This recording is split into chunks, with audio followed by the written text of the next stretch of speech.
of you. Today we are going to start our chapter 9 and it is related to biology portion.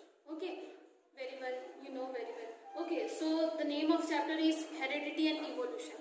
अब आपको सबसे पहले तो हमको यही पता होना चाहिए कि हेरिडिटी क्या होती है, इवोल्यूशन क्या होता है.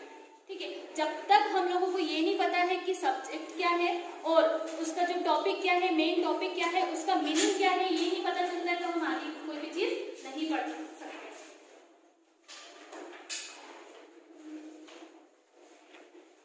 What is the meaning of heredity? Heredity क्या होता है? सबसे पहले तो इसी चीज को आपको पता होना चाहिए. तो हेरिडिटी मीन्स होता है पास ऑन कैरेक्टर.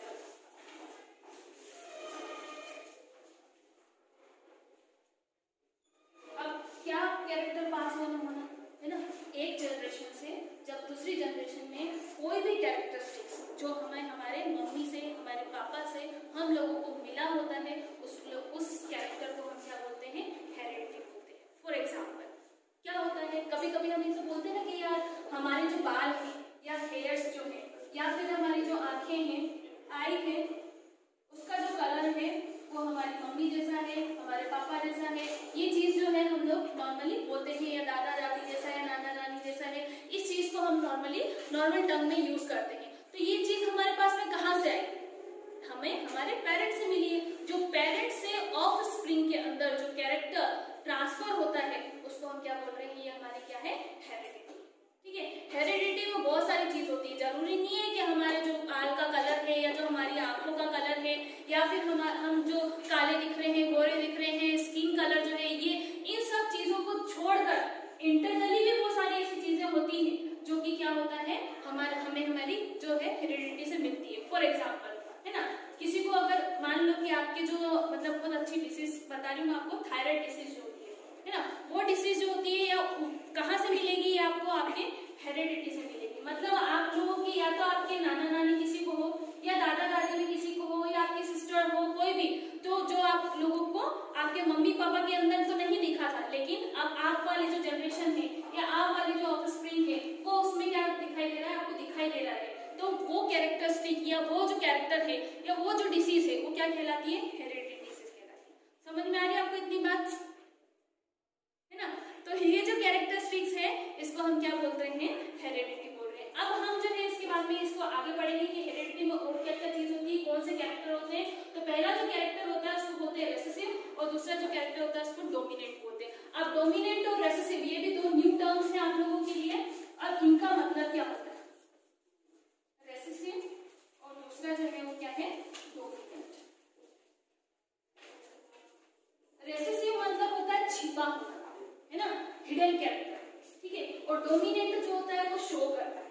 क्या करता है, वो शो करता है अपने आप को. ठीक है, तो रेसेसिव मतलब आप लोगों को जनरेशन में जो है वो दिखाई नहीं देगा. हमारे पेरेंट्स है ना, और हम उनकी क्या है, ऑफस्प्रिंग है. ऑफस्प्रिंग मतलब संतति होता है ना, जो प्रोजेनी भी बोलते हैं. याद रखना, प्रोजेनी और ऑफस्प्रिंग ये टू वर्ड्स या दो जो टर्म्स है वो हमेशा आपको सुनने को मिलेगी. तो उसका मतलब ये होता है कि बच्चे.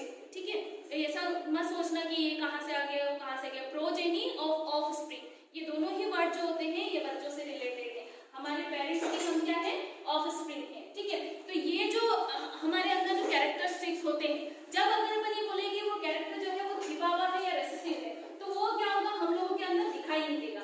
जैसे मान लो कि क्या होता है कि हमारे जो मम्मी पापा है, मान लो कि उनसे, जैसे मैंने आपको बताया था कि न्यूक्लियस होता है. न्यूक्लियस के अंदर जैसे आप हमारी बॉडी का की बनी हुई है, सेल की बनी. अब सेल के अंदर क्या होता है, न्यूक्लियस होता है, और न्यूक्लियस के अंदर क्या होता है, क्रोमोसोम्स होते हैं. ये सब चीजें हम ऑलरेडी पढ़ चुके हैं. मैं फिर से आपको रिमाइंड करा रही हूँ, कैरेक्टर पास ऑन कैसे हो रहे. देखो ये जो है आपका क्या है, सेल. इसके अंदर क्या है, ये न्यूक्लियस है. न्यूक्लियस के अंदर ये थ्रेड लाइक स्ट्रक्चर जो है वो क्या है, आपके क्रोमोसोम्स है. क्या है ये, क्रोमोसोम्स. अब इन क्रोमोसोम्स के ऊपर एक छोटे छोटे से जो पोर्स होते हैं इनको हम क्या बोलते हैं, जीन्स बोलते हैं. क्या बोलते हैं, जीन बोलते हैं. ये सब याद रखिए. और ग्रुप ऑफ जीन्स क्या कहलाता है, आप चाहे तो इनको नोट डाउन भी कर सकते हैं. ग्रुप ऑफ जीन्स को एलील्स बोलते हैं. क्या बोलते हैं, एलील्स बोलते हैं. जब ये क्रोमोसोम जो है किसके ऊपर है, क्रोमोसोम के ऊपर क्या है, आपके जीन्स है. और ये जीन्स क्या करते हैं, ट्रांसफर करते हैं. किसका, आपके जो कैरेक्टर्स होते हैं उनका ट्रांसफर करते हैं एक जनरेशन से दूसरी जो जनरेशन होती है उसके अंदर.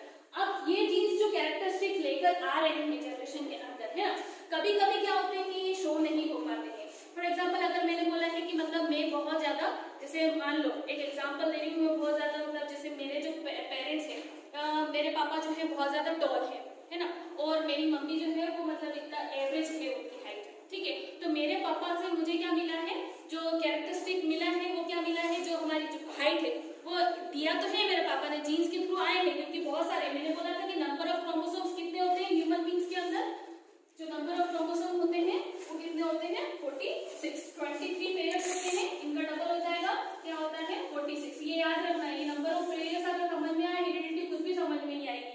तो जो 23 नंबर ऑफ जो क्रोमोसोम होते हैं पेयर, याद रखना 23, और ये जो है सिंगल की बात कर रहे हैं 46, पूरा एक एक की बात कर रहे हैं, ठीक है। और नॉर्मल जब हम बोलेंगे 23, तो 23 में से भी जो क्रोमोसोम होते हैं वो 2 टाइप्स के होते हैं, ये याद रखना आप सब। एक होता है ऑटो, है ना, और एक होता है एलो।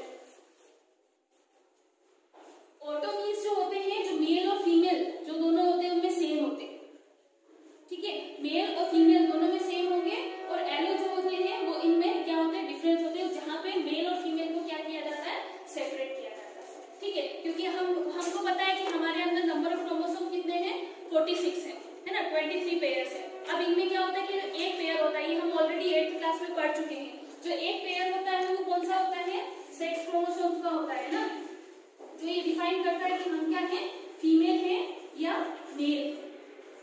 तो ये भी हम आपको बता चुके थे कि मेल के अंदर क्या होगा XY होगा, और फीमेल के अंदर क्या होगा XX होगा। ऑलरेडी बोला है कि नंबर जब क्रोमोसोम होंगे तो कैसे होंगे, पेयर में होंगे, ठीक है। तो हमेशा पेयर की बात करेंगे, ऐसा नहीं होगा, देखो मैंने भी यहाँ पे भी बनाया तो दो ही बनाए, तो पेयर के अंदर ही होंगे, कभी भी एक अकेला नहीं होगा, तो पेयर के अंदर होते हैं। तो यहाँ पे भी हम बात करेंगे तो एक जो होगा वो क्या होगा XX में होगा, किसमें होगा, फीमेल में, और मेल जो है वो क्या है XY में। तो ये किसमें आएंगे, एलोसोम्स में आएंगे, ठीक है। ऑटोसोम्स जो होते हैं वो सेम होते हैं, चाहे वो मेल हो चाहे वो फीमेल हो। तो ये जो ऑटोसोम्स होते हैं इनमें वाले कैरेक्टरिस्टिक होते हैं, जैसे कि हमारी हाइट हो, है ना, हमारे हेयर्स का कलर हो, चाहे हमारी स्किन का कलर हो, हमारी इरिस का कलर हो। जो इरिस किसको बोलते हैं, जो हमारी आंखों में जो कलर देने का काम करते हैं उसको इरिस बोलते हैं, हम लोगों ने फिजिक्स में पढ़ा होगा, है ना। तो ये जो इरिस होती है ये भी क्या होता है,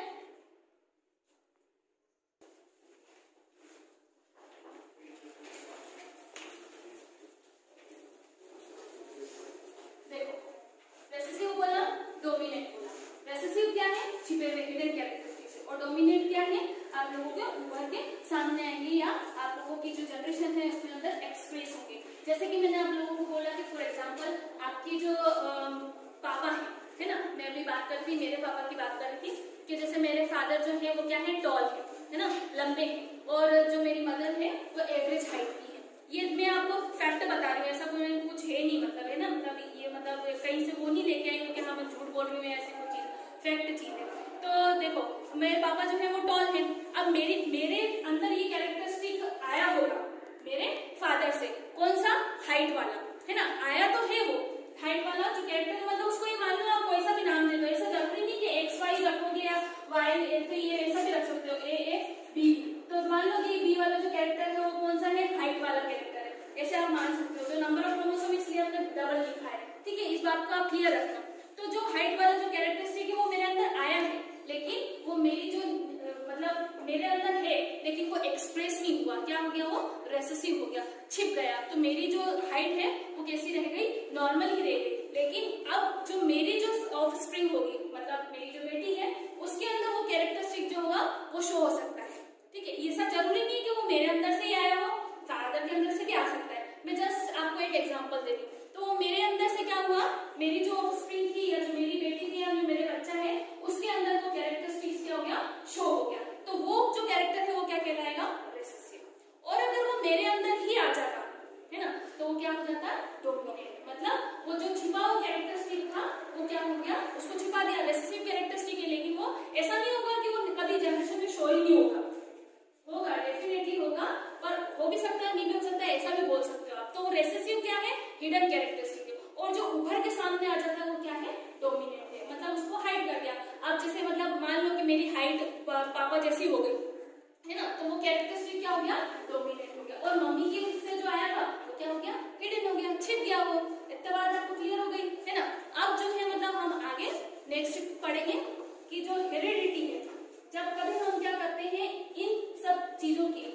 हम स्टडी करते हैं तो ये किसके अंदर कहलाता है? जेनेटिक्स। किसके अंदर कहलाता है? जेनेटिक्स। ये आप याद रखें, ठीक है। जेनेटिक्स जब कभी अनुवांशिक गुण, इसको हिंदी में बोलते हैं अनुवांशिक गुण, जब हेरेडिटी कैरेक्टरिस्टिक्स की बात करते हैं, उनकी पढ़ाई जब हम करते हैं तो वो किसके अंदर आती है? जेनेटिक्स के अंदर आती है। और जेनेटिक्स को जिसने बनाया था या प्रिपेयर किया था उसको बोल सकते हैं कि फादर। तो फादर ऑफ जेनेटिक्स कौन थे? जॉर्ज मेंडल थे। कौन थे? George Mendel. ये आप याद रखेंगे, ये एग्जाम में पूछा भी जाता है क्वेश्चन। जो जॉर्ज मेंडल थे, he is the father of genetics, है ना। अब जेनेटिक्स क्या है? जब कभी हम स्टडी करते हैं किसकी? हेरिडिटी की, तब उसको क्या बोलते हैं? जेनेटिक्स बोलते हैं। और जेनेटिक्स के फादर कौन थे?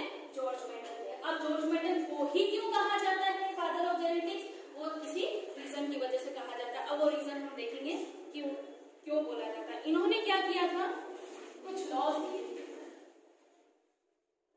जिससे ये क्लियर होता है कि हाँ ये जो था मतलब इन्होंने प्रूव किया था इसको, जेनेटिक्स को। तो इन्होंने लॉज दिए थे, 3 लॉ दिए थे,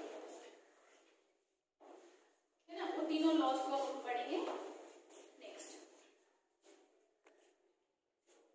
3 लॉ होते हैं, law of independent assortment, law of segregation, law of dominance. अब इन तीनों लॉज को समझने से पहले हमको ये समझना पड़ेगा कि क्रॉस जो होता है वो क्या होता है। क्रॉस मीन्स एक जो कैरेक्टरिस्टिक्स है वो दूसरे कैरेक्टरिस्टिक्स के साथ में क्रॉस होगा, या जो एक क्रोमोसोम है, पेयर ऑफ क्रोमोसोम है, वो दूसरे पेयर ऑफ क्रोमोसोम के साथ में क्रॉस होंगे। तब जाके आपको क्या पता चलेगा कि ये जो लॉज होते हैं वो क्या है, या इनके अंदर हुआ क्या था आखिर, और उन्होंने क्या किया था, मेंडल ने क्या किया था, ये हमको पता चलेगा। तो वो क्रॉस भी जो होते हैं 2 टाइप्स के होते हैं। एक होता है मोनोहाइब्रिड क्रॉस और एक होता है डाइहाइब्रिड क्रॉस। अब देखो मोनोहाइब्रिड, मोनो से मतलब क्या है, मैंने आपको बहुत बार बताया है कि जब कभी मैंने आपको बोला है कि जब ये टर्म्स जो होती है इस टाइप की, है ना, जैसे मैंने आपको बताया था कि कीमो का मतलब होता है केमिकल से रिलेटेड, हाइड्रो मीन्स होता है वाटर, है ना। जब कभी कुछ इस टाइप की टर्म्स आती हैं तो वो क्या होती है, सब जगह पर सिमिलर ही होती है, कहीं पे अलग नहीं है। जब हम साइंस की बात करते हैं तो सिमिलर ही होती है। तो मोनो मीन्स क्या होता है, हमेशा याद रखना ऊपर, और डाई मीन्स क्या होता है 2। ये चीज जो है वो आप याद रखें। अब यहाँ पे मोनो मतलब पता चल गया, डाई मतलब पता है कि 2 होता है। तो हाइब्रिड मीन्स क्या होता है? हाइब्रिड मीन्स क्या है, आपकी ऑफस्प्रिंग या फिर जो कैरेक्टर्स है, हम जो बात कर रहे हैं, जो आपके पास में जो पौधे हैं, है ना, उनकी जो स्पीशीज है उसको हम क्या बोल रहे हैं? हाइब्रिड बोल रहे हैं। तो मेंडल जो थे उन्होंने सबसे पहले पी प्लांट, पी क्या होता है? मटर, है ना, मटर का जो पौधा था उसके अंदर उन्होंने क्या किया था? क्रॉस कराया था। अब उन्होंने क्या किया, ये उन्होंने क्यों चूज किया, इसके पीछे भी रीजन थे, है ना। क्योंकि ये जो पी प्लांट होता है ये एनुअल प्लांट है ना। एनुअल प्लांट ये होता है कि साल भर जो है वो हरा भरा रहे, मतलब उसकी जो है फसल, इसकी जो खेती है वो हम कर सकते हैं। इस वजह से मतलब उन्होंने क्या किया, इस प्लांट को चूज किया था, है ना। और भी बहुत सारे रीजन है उसको चूज करने के पीछे, वो मैं आपको भी बताऊंगी। सबसे पहले आप ये देख लो कि मोनोहाइब्रिड क्या होता है और डाइहाइब्रिड क्या होता है, ठीक है। तो उन्होंने क्या किया था, पी प्लांट किया था और उन्होंने क्या किया था, उसको क्रॉस कराया था। अब क्रॉस कैसे कराएंगे, देखो मैं आपको क्या बोला कि न्यूक्लियस होता है, न्यूक्लियस के अंदर क्या होते हैं, क्रोमोसोम होते हैं। तो उन क्रोमोसोम्स को लिया एक प्लांट से, दूसरे प्लांट से लिया, फिर उन दोनों को मिक्सअप किया, एक साथ में रखा और उनको आपस में क्या किया, फर्टिलाइज करवा दिया, ठीक है। फर्टिलाइज कराने के बाद में क्या करेंगे, वो उसको देखेंगे कि नई जो है वो ऑफस्प्रिंग जो है वो कैसी आएगी। अब इसको समझने के लिए आप देखो कि किस तरीके से हम इसको कर सकते हैं। उन्होंने पौधे लिए, ठीक है। कैसे पौधे लिए, प्योर टॉल, मतलब पूरी तरीके से उनकी जो स्पीशीज है वो कैसी थी, लंबे पौधे। कैसे थे, लंबे पौधे थे। तो उनके जो हम क्रोमोसोम है उसको डिनोट कर रहे हैं, प्योर टॉल है तो उसको कैपिटल T से डिनोट करें, ठीक है। उन्होंने क्या लिया, प्योर टॉल प्लांट जो थे उन्होंने लिए, एक तरफ ये लिए। और प्योर ड्राफ्ट मीन्स होता है बोने पौधे, ठीक है। ड्राफ्ट मीन्स क्या होगा, बोना होगा। तो उन्होंने क्या लिया, इसको हम क्या करें, स्मॉल t से डिनोट करें। ये दोनों उन्होंने क्या किया, पौधे लिए, ठीक है। इन दोनों का उन्होंने क्या करा दिया, क्रॉस करा दिया। ये कौन सी जनरेशन थी, F1 जनरेशन, याद रखेंगे आप लोग। ये कौन सी जनरेशन है, F1 जनरेशन। तो यहाँ से एक कैरेक्टर आएगा टी, यहाँ से एक कैरेक्टर आएगा टी। अब ये वाला जो टी है ये क्या है, डोमिनेंट है ना, और ये क्या है, रेसेसिव है। तो प्लांट कैसा हो जाएगा आपका, टॉल प्लांट। कैसा प्लांट हो जाएगा, टॉल प्लांट हो जाएगा, मतलब प्योर टॉल बोल सकते हैं आप इसको। प्योर टॉल नहीं बोलेंगे, क्या बोलेंगे, सिर्फ टॉल प्लांट बोलेंगे। प्योर इसलिए नहीं बोल रहे हैं क्योंकि ये वाला जो स्मॉल टी है ये क्या है, हिडन कैरेक्टरिस्टिक्स है इसके अंदर। अगर पूरा दोनों ही टी आ जाते हैं, है ना, तो वो प्लांट कैसा हो जाएगा, प्योर टॉल हो जाएगा। यहाँ तक जो ये क्रॉस कहलाएगा, ये कौन सा क्रॉस है, मोनोक्रॉस है, क्योंकि यहाँ पे एक ही जनरेशन जो है वो क्या हो रही है, क्रॉस हो रही है। या फिर हम क्या बोल सकते हैं कि एक ही जनरेशन का हमने यूज किया है, या एक ही हाइब्रिड हमने ली है। एक तो प्योर टॉल लिया है और दूसरा प्योर ड्राफ्ट जो है वो लिया है। तो ये जब क्रॉस होगा तो इसको क्या बोलते हैं, मोनोक्रॉस। और F1 जनरेशन में वो इस तरीके की दिखाई दे। अब क्या किया हम लोगों ने, सेम ये चीज जो हमने क्या की, ये जो टॉल प्लांट थे इन्हीं का जो क्रॉस था इन्हीं से करवा दिया, ठीक है। अब ये क्या हो जाएगा, नेक्स्ट जनरेशन हो जाएगी। क्या हो जाएगी, नेक्स्ट जनरेशन, या नेक्स्ट F2 जनरेशन के अंदर देखेंगे। अब ये जो प्लांट है इन्हीं से क्या होगा, यहाँ पे क्रॉस कराया जाएगा। तो आपको जो प्रोजेनी मिलेगी या आपको जो स्पीशीज मिलेगी वो कौन सी स्पीशीज मिलेगी, F2 जनरेशन के अंदर मिलेगी। और F2 जनरेशन के अंदर मिलेगी, अब वो क्या हो जाएगा, डाई हाइब्रिड क्रॉस हो जाएगा, क्योंकि हमने क्या कर दिया, दो यहाँ पे हाइब्रिड ले ली है, ठीक है। मोनो हाइब्रिड एक एक लिया था, एक क्रॉस कराया, ठीक है। F1 जनरेशन में आपको कौन से प्लांट मिले, टॉल प्लांट मिले। अब उसके बाद में वापस से उसी का क्रॉस उसी से अलग करा देते हैं, तो वो क्या कहलाएगा, डाई हाइब्रिड क्रॉस कहलाएगा, ठीक है। और यहाँ पे क्या होगा, अब जो आपको ऑफस्प्रिंग मिलेगी वो कौन सी जनरेशन मिलेगी, F2 जनरेशन के अंदर मिलेगी। नेक्स्ट जो था F2 जनरेशन की बात करें, ठीक है। इसी का इससे जो है हमको क्या कराना है, क्रॉस कराना है ना। इसी का इससे क्या करेंगे, क्रॉस करेंगे। तो सबसे पहले T जो है वो इस कैपिटल T से क्या हुआ, क्रॉस हुआ। तो जाहिर सी बात है कि क्या आ जाएंगे, दो कैपिटल T आएंगे, मतलब यहाँ पे क्या हो जाएगा, आपका जो टॉल प्लांट है या प्योर टॉल जो है वो आपको प्रोजेनी जो है मिल जाएगी।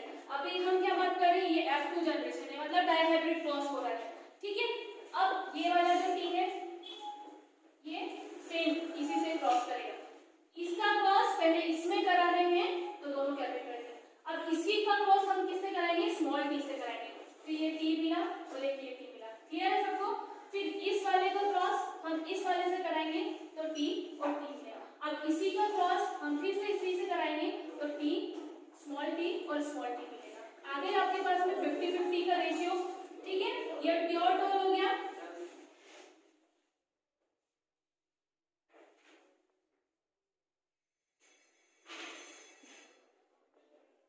ये प्योर टॉल हो गया है, ठीक है। ये क्या है, रिसेसिव कैरेक्टरिस्टिक्स है, तो इसको हम क्या बोलेंगे,